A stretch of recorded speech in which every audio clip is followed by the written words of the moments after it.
When we say that something is credible, we're not saying something is true. We're saying something is believable.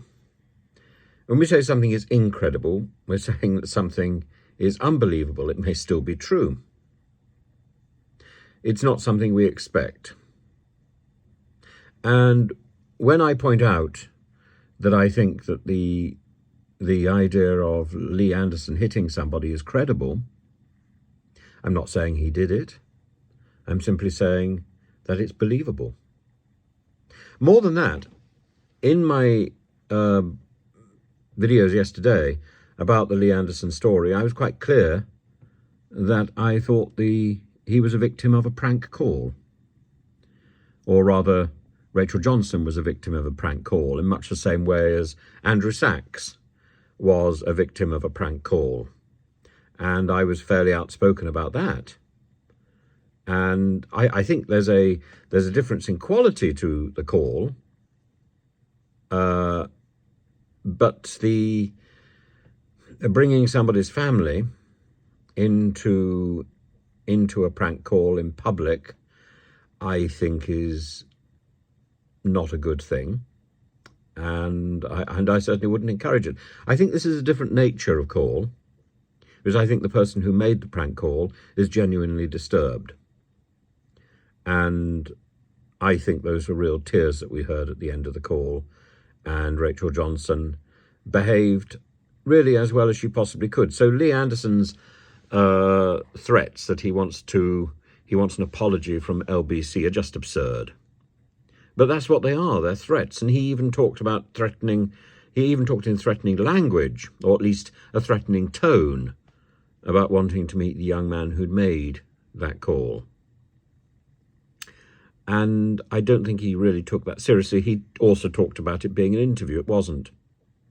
So when I say the story is credible, and people write back in comments and say, how could you come to such a conclusion? I don't believe Lee Anderson has any criminal history of violent offences. I'm sure he doesn't. But it would not be incredible if there was a story that he had hit someone, in the same way as it was not incredible that Prescott hit somebody. It was believable.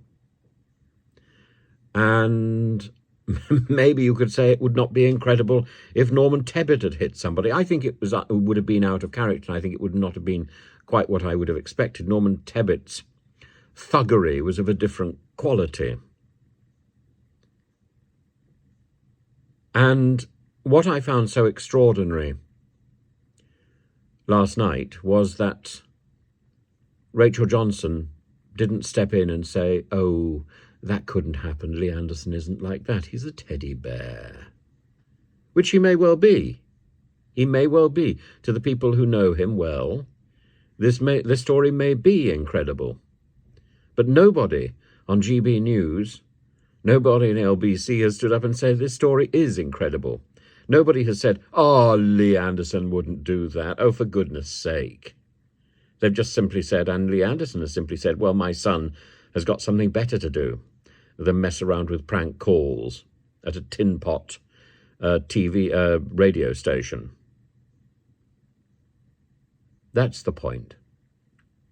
And as for a talk radio station challenging a caller who was reporting domestic abuse, that's not going to happen, as you rightly point out. It's not going to happen, and why should it happen? The urgency for Rachel Johnson there was to make sure that there wasn't any harm done, and I thought she handled the call really quite well in the circumstances. But nevertheless, she didn't come out and defend Lee Anderson, and no one else has done so. And that is the point. And that is the point why I say very clearly, the story is credible. The story is credible. And I think that's the image that Lee Anderson wants to project moreover.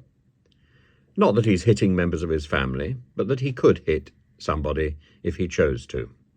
And remember, the person who called the radio station was not a member of his family.